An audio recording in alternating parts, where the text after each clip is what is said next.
Hello, and welcome to Regrets I've Had a Few. I'm Paul Hunter, Artistic Director of Told by an Idiot, and this is a podcast where I talk to friends and colleagues delving into what made them the person they are today. Hello, and welcome. I recently performed with this month's guest and witnessed their warmth, charisma, and naturalness up close. Currently rehearsing Alexander Zeldin's new version of Antigone at the National Theatre, and with film projects in the pipeline, surely a bright future lies ahead. Please welcome Lee Braithwaite. What a nice introduction. Thank you, Paul. Well, you're very welcome, Lee. And we're going to talk about many things, obviously, over the next half an hour. And I obviously want to ask about the current show that you're rehearsing. But it's lovely to see you. And we'll obviously touch on the show we did together, Charlie Josephine's brilliant Cowbois. We'll talk a bit about that. Yeah, but if it's okay, Lee, I always start the same way with my guests. I take them back to the first time they saw a live performance of something. Whoa. And it's sometimes tricky to remember exactly what that might be, or who that was with, whether it was with your family or school, but do you have any idea what one of the very earliest things you saw was and who you were with? One of the very earliest. I mean, I was quite lucky that where I grew up in Harrogate, we were quite near, not too far driving distance away from a really good receiving theatre, the Alhambra, in Bradford. Yes, yeah, brilliant. I remember. It's beautiful, beautiful theatre. When we're going to see a lot of productions there, I think I've got a really distinct memory of it being The Sound of Music.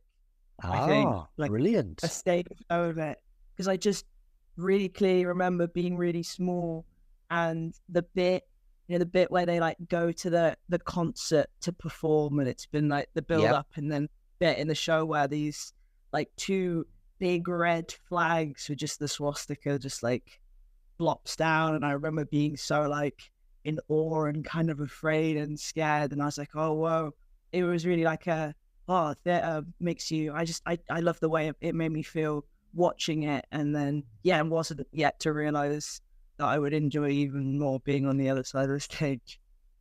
Wow, how old were you? Oh, I think I must have been maybe like 6 or 7. And who did you go with? It would have been with my family. It would have been with my mum, and then like maybe my granny as well. My cousins might have been there. It might have been like a special occasion, and they might have come up, and we might have gone as a family. Seeing something quite iconic to start off with. Yeah. It's very iconic. I can't recall if at that time if I'd seen the film, if I was aware of the yes, maybe not. Yeah, it was about your own early performance. Were you in school plays or things like that? My first performance, I remember being Captain Hook in a stagecoach production of Peter Pan, when I must have been about 4 or 5, and I was obsessed with pirates as a kid as well, so it was a really big deal. I had my own pirate costume, and I remember like I really distinctly remember like practicing the lines in the mirror at home. Like it's like a real memory that's like etched in my head, and being like, oh yeah, if I say it like this, and that was definitely a real that was the first one, and then I think a really pivotal first role that I was like, oh, I really want to be an actor, was at school, and that was, we alternated a play and a musical every year, and it was the musical Oliver, and I was the Artful Dodger, and I just fell in love with like the playfulness of the character, and just it was a really, really fun. I think it was the first time that I felt really distraught after it had finished, and I was like, oh my god, no, like I need this feeling more, this isn't okay. Well, it's interesting, the two parts that you talk about, Captain Hook when you were only 4, and then obviously later Artful Dodger. In terms of, what those kind of parts are like, I suppose. But also, who did your mom take you along to Stagecoach? Was that your mom saying, why don't we go along here? And how did that start? Yeah, I think, my mom had always encouraged me to sort of do as much as possible, and just sort of like, I did lots of things as a kid. I played sports too. But yeah, I don't know if it was ever, I don't know who was first, if mum put me in it first, or if I was like, I want to do Stagecoach. But I think it was probably like a thing that other kids did at school as well. Mum was probably like, be good for you. And yeah, she used to take me, and then she encouraged me as well when it came to going to secondary school. I got a drama scholarship to my school, which was, I mean, really, I guess, pivotal when I think about it, in kind of building me up as a person, because I had these amazing one-to-one drama lessons with my favorite teacher of all time, Mrs. Lloyd, and I just got to play for an hour for free once a week, and just explore all parts of myself. Lee, that's amazing, because it's interesting. I've interviewed or chatted to 40, 50 guests on this podcast, and one thing that really connects people is there's often a teacher. There's often, what was the name, Mrs. Lloyd, you said? Lloyd, yeah. There's often a teacher where someone goes, and I had a teacher in my childhood, who kind of encouraged me, an English teacher, and sometimes you don't realize what effect that has when someone gives you that opportunity, or says, "Oh no, you've got something in you," around this idea. You mentioned when you did the Dodger that you thought, "Oh, this is the beginning of me you wanting to act." So how old were you when you played Dodger? It was the year before I did my GCSEs. I was 15. And was that when you first started to think, maybe I could do this as a job? Yeah, I think so. Because before, I hadn't really had, when I was at Stagecoach, I actually had a teacher who wrote in a report that I maybe shouldn't be doing acting, and that I wasn't, that maybe it wasn't, I was good. I think because I maybe wasn't the most front footed, or I don't know why she said that, because I mean, I liked it, but yeah, I think it was that, it was just the first, I think it was probably the first role that I played where I felt like it actually, it was like, oh, I can actually see myself playing a character like this. I don't know if I hadn't felt like before that there'd been anything that was tangible or touchable that I could be like, oh, I could see myself doing this. But yeah, and I think it was obviously the feedback from others as well, sort of the encouragement of teachers or fellow pupils being like, oh, that was quite good. And then the thought of doing it. But it's interesting, because presumably, I don't know, did you have any acting in your background, in your family, or anything like that? No. My family are all teachers, so no. How interesting. No acting at all. So what about you suddenly start to think, oh, I could do this. And then how did you get the idea of, oh, I could go to drama school? How did that all? That came about through National Youth Theatre, which I did. I did an intake course in 2018, and then the following year I went up to the Edinburgh Fringe Festival. So once you audition, then you can audition for shows that they do. And that year they were taking a show to the Edinburgh Fringe, and that was an amazing experience, because I was the youngest on that by, I think, by 3 or 4 years, but I was the only one who was underage. So I was 17 and everyone else was legal, which made it difficult, because everyone else was getting clubs and I've been alcoholic beverages. And I was just, I was like a month away from 18.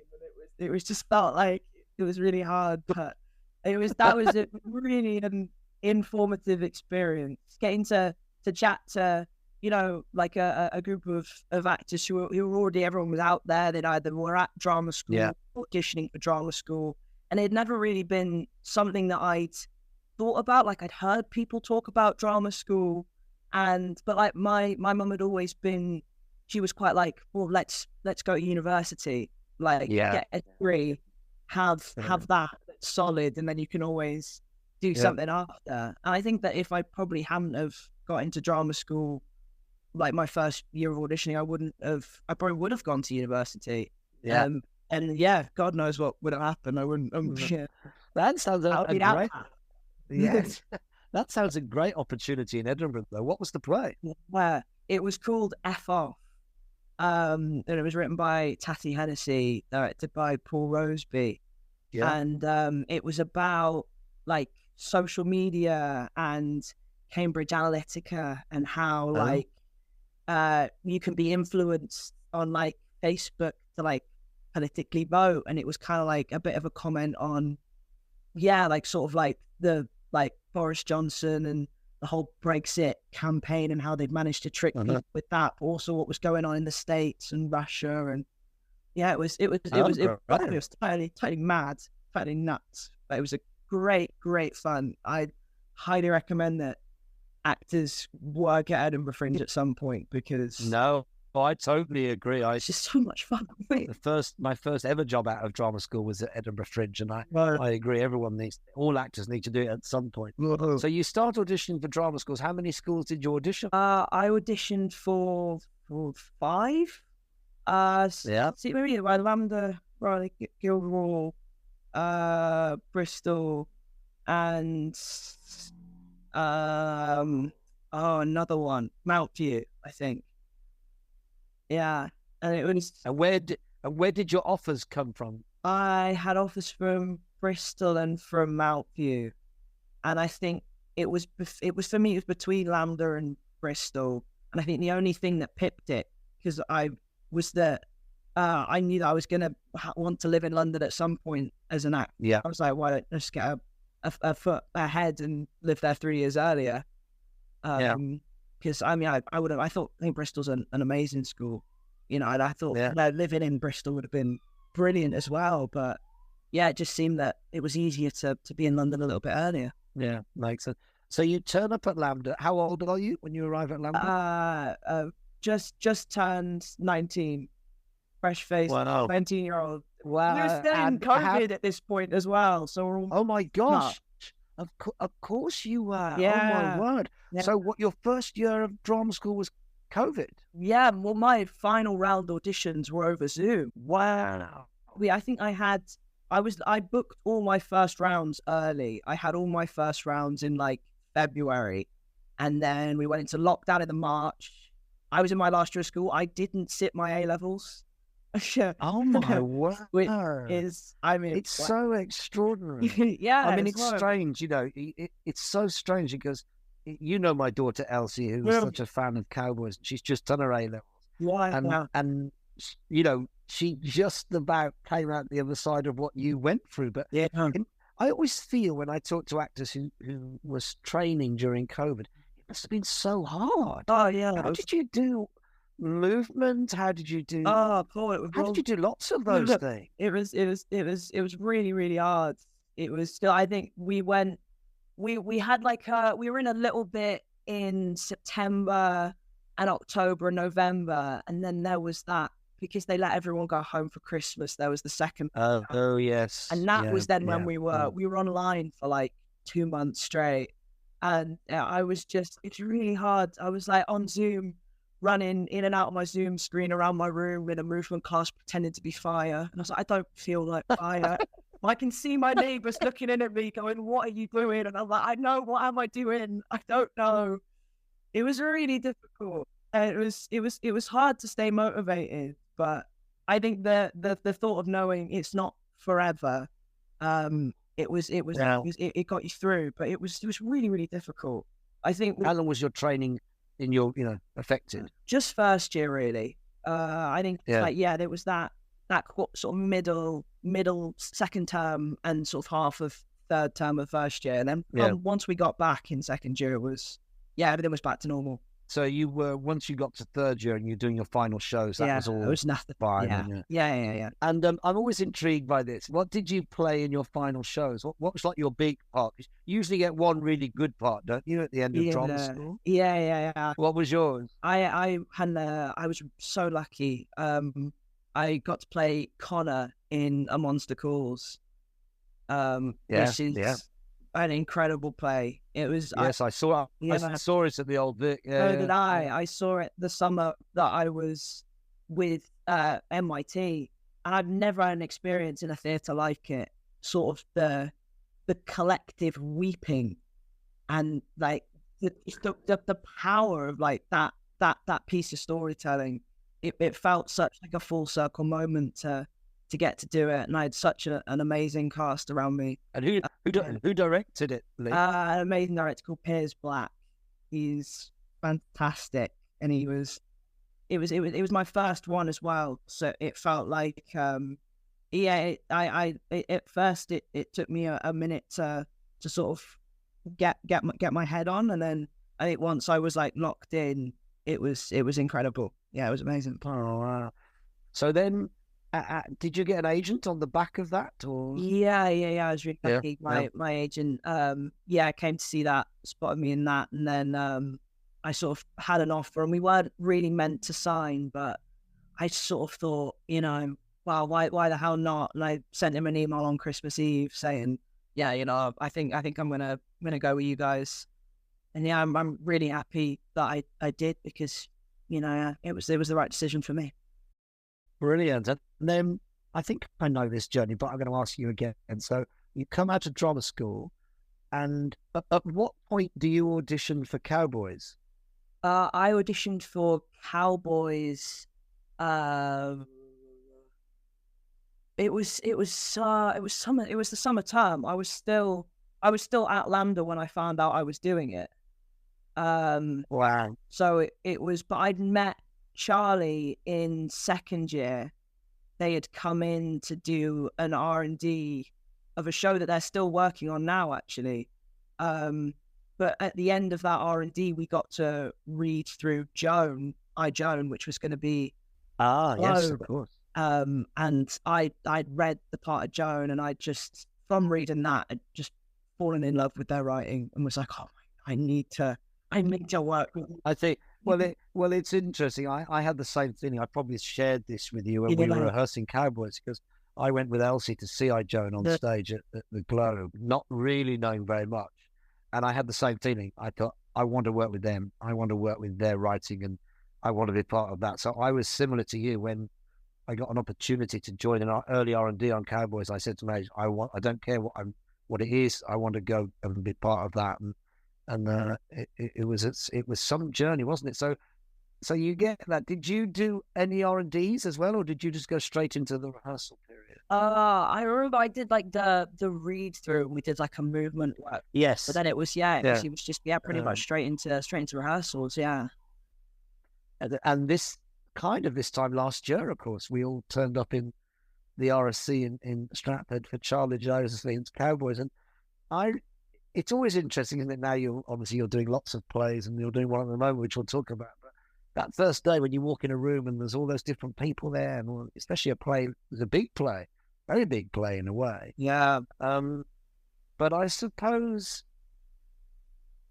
also really like there was such a diverse mix of people in so many different ways, And I was obviously one of the more older. I think I was the oldest person acting in the cast, but I loved the mix and the dynamic of a family. Do you know what I mean? Yeah.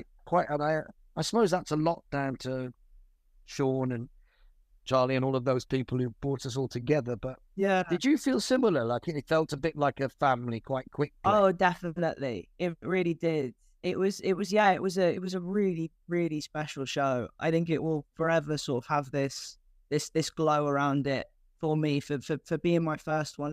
Yeah, just for the atmosphere, the cast was so lovely.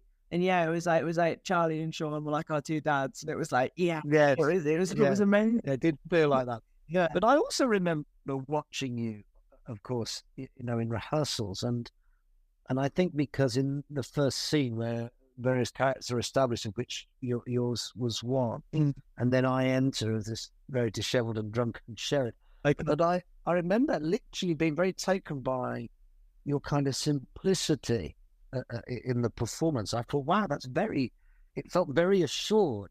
And it was when you then said, oh no, I haven't really, you know, this is I was like, wow.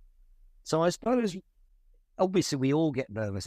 All actors get nervous at some shape or form. It doesn't go. But how did you feel turning up for that first professional job? What did you know anybody other than Charlie? Or yeah, no, I knew Charlie. Like I'd met them like a couple of times, and like I'd met like some of the other cast at like other points, but not really. Yeah. I was pretty nervous. Because I definitely, I mean, yeah, the RSC was like, you know, one of my dream places to work. I kind of had like a bit of a list, as everyone does when they leave drama school, like where you want to work, and the RSC was like on that list for me. So there was definitely there was that element of pressure, but I think just meeting everyone, it was just like, yeah, it was just it was so kind, and it was just such a lovely space, and it felt like such a friendly space as well. I suppose also because we moved up to Stratford, I remember, you know, to finish rehearsals and open, and I think it bonded us even more. I think that journey up to Stratford as a group, we kind of felt like we all looked out for each other in some way as a group, didn't it? When we moved up there. Yeah. I mean, it's such an idyllic and romantic place, Stratford, and yes, we were all sort of pushed together because you don't know anyone else there, and we were kind of. I remember being in the pub. Were you there that first night that we were in the pub? And yes, and there was a group of locals, and they turned to us and went, "Oh, are you lot the Cowboys?" And it felt like some sort of wrestling showdown, and we were like, "Well, yeah, we are," but sort of looking around, we are very obviously overtly queer. We can't really hide from it. Everyone knows that there's this weird Cowboys show riding into town. So yeah, it was we were kind of we were all together, like we were the outside. Do you remember that? Yeah. And I remember that very clearly. What you should say is quite funny. Yeah. And what I also loved was the journey that audiences had with the show. Because I remember feeling a little nervous before we opened. I thought, well, you know, what will audiences make of it? How will they respond to it? There was a kind of nervousness, I think, amongst the company, and I certainly felt that.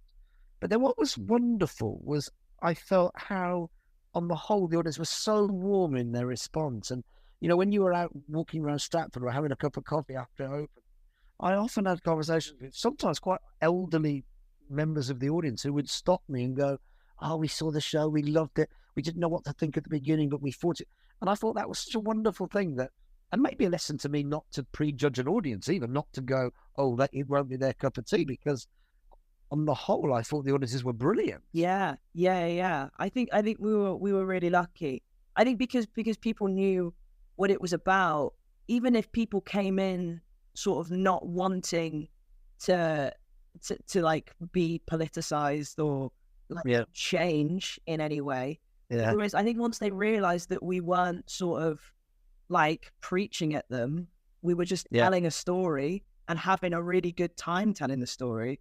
It was they couldn't help but kind of like want to get on board with it. And you know, that was the most important thing. We just had a great time doing it. Well, I think that you summed that up really well, Lee. I think that's a brilliant description of it, because I think it kind of infected people in a sense in the audience. They carried it. And also, one of the brilliant things about Charlie's writing and in that show is one of the most important things is to create a really entertaining evening at the theatre. And I think that's sometimes overlooked. And I think they're brilliant at putting that alongside all the other political things and, you know, things that are going on. Is it has to be entertaining, and I loved it for that. Anyway, we all enjoyed that, everything, and then you've gone on to bumped into you in workshops and various things. And this sounds fascinating, this new show, The Other Place, is that what it's called? Yeah. With a very, very fascinating, intriguing director in Alexander Zeldin. And am I right in my introduction that it's a reworking of Antigone? Yes, yeah. It is a reworking. Yeah. No. And I don't want you to give too much away because I'm going to come and see it and I don't want to spoil it for listeners.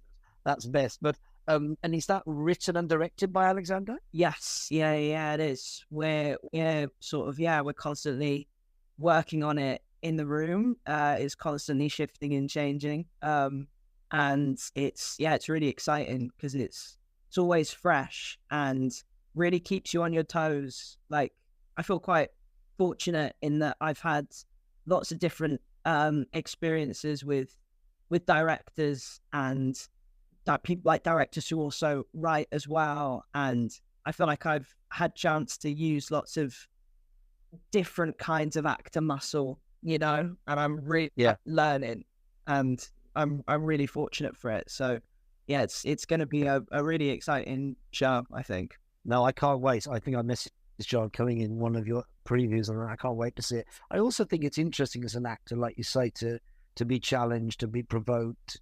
That's what we want, isn't it? As actors, you want different experiences, and I always think of someone like Alexander is a proper theatre maker. Not just a director. He makes theatre, and makes that. I imagine, I haven't worked with him, but I imagine makes that in the room with the actors as well. It's not just something that he creates on his own. It happens in the room at the same time, presumably. Yeah. It's a process that really involves all of us, and the whole thing is that it's obviously there's an element of that it's theatre, but it's really real, and that's often like that is found in the mundane. Like, we there's a lot of talk about doing stuff around like this dinner scene, and we're talking around eating food, and it might not seem particularly interesting on the surface, but once you really look into it, you're like, what's going on, and why is no one actually saying what we should be talking about? And that's really exciting. Yeah, no, that sounds great, and it looks an extraordinary cast. So, performers. So I really look forward to seeing that. I think this might have been on your agent's website. There was an allusion to some filming that you've been doing, but I don't want you to get someone to burst through that door and kidnap you by saying something you're not allowed to say. I haven't been told that I'm not allowed to say anything, so I've been telling my mates, and you're my mate, so who cares that this is recorded? Please tell me what have you been doing? So I shot a film, a small partner film, which is coming out in this country on the 1st of January on New Year's Day. It's called We Live in Time. Brilliant. And it follows Andrew Garfield and Florence Pugh, their characters in sort of this just love story, and it's really beautiful, and it was such an incredible experience, and I felt completely chucked in the deep end, and it was wild, but I'm really excited to see it. I'm going to the cast and crew screening this weekend on Sunday. So that sounds amazing. Who wrote and directed that? So it's written by Nick Payne. Nick Payne? No. Yes, Nick Payne. He wrote Constellations. Who wrote Constellations? Yes. Yeah. And it's been directed by John Crowley, who directed. So it's amazing. Well, I look forward to seeing that very in the new year. Now, you've talked about lots of roles you played, from Pete to Captain Hook, Artful Dodger, all these things. One role I understood you played was, as a kind of role, was working at Betty's Tea Rooms in Harrogate. Is that correct? Yeah. Yes. I have a couple of questions around Betty's, but before I ask you these questions, how old were you when you worked at Betty? When I worked at Betty's, I was in sixth form, so I was like 17 We went to drama school. Yeah. Before I went to drama school, like my last 2 years at school. Yeah. Is the original Betty's in Harrogate? Yes. So I've been to the Betty's that's in York. Yeah. And when I say I've been to Betty's in York, some people have been very sniffy and gone, that's not the proper Betty's. Betty's proper is in Harrogate. Yeah. So I'm going to have to take myself to Harrogate. Now, it's been a real joy chatting to you, Lee, and I hope I'll see you after the show. I'll come and find you after the preview of the other place and we can have a beer or something. Yeah. But I want to finish by asking you 5 questions about Betty's Tea Room. Let's do it. And the questions are about the price of things on their menu. Oh. Now I know it was a few years ago. Okay. But I just want to see how close you can get within a couple of pounds. I'll give you the correct. I'll give you that as the correct answer. Okay. On Betty's menu, Right. how much would it be per person for the traditional afternoon tea, which includes a selection of sandwiches and miniature cakes per person? Per person. You can get within £2. And get within £2.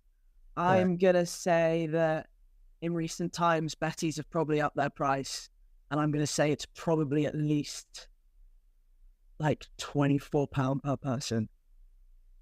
Wow, they have upped their prices. It's $29.95. So £29.95 in today's economy. Betty's. Okay, next question. How much would the Yorkshire cream tea be, including 2 baked sultana scones? The Yorkshire cream tea. What cream tea did you? Was it the special cream tea? That was the traditional afternoon tea. The one I gave you. Not with the champagne. Not with the champagne. I'm now giving it was $29. Not with the champagne. Yeah, the Yorkshire cream tea. It contains 2 baked sultana scones and tea. And how much do you reckon that is? That's going to set you back at least 32 bob each, surely. It's £13.50 per person. £13.50. Yeah. Oh, well, why was it $29.95 for the normal one? I don't know. So, but I don't know. The afternoon tea. So what you could have on the other one, but with scones, is less. The brilliant end to our podcast. The Yorkshire cream tea is just 2 baked sultana scones and tea. Okay, that was a mistake. Anyway, okay, now we're going to go. If you ordered a piece of seasonal cheesecake and berries, how much would that be? That's going to be like £8. I'll give you that, $9.75. If you ordered a chocolate eclair, that's like £4.60. $5.50. And finally, from Betty's bakery favourites, if you bought a Yorkshire Fat Rascal scone, how much would that be? I buy these all the time from my dad. It's like $2.95. Whaley, think again. Is it like they go low, go high, £3.50? To go higher for the Yorkshire Fat Rascal scone. Are you getting it takeaway though? Yeah, you might be getting it takeaway. Oh, is it? This is sat in with jam with cream. £6.70. You're very close. I'll give you that. How much? $6.95. $6.95. Lee, can I say that is the funniest end to any of the podcasts we've ever done? I will take that trophy. That is your trophy. I am so glad that we both got so engaged and motivated around the menu of Betty's Tea Room. And you're passionately about this. Exactly. Lee, have a great rest of rehearsals and a brilliant tech and previews. And I'll drop you a message and I'll see you after the show when me and Elsie come. Oh, cheers. Thanks, Paul. Lots of love. So great to chat to you. Thanks for going. All the best, Lee. Take care, mate. All the best. Bye.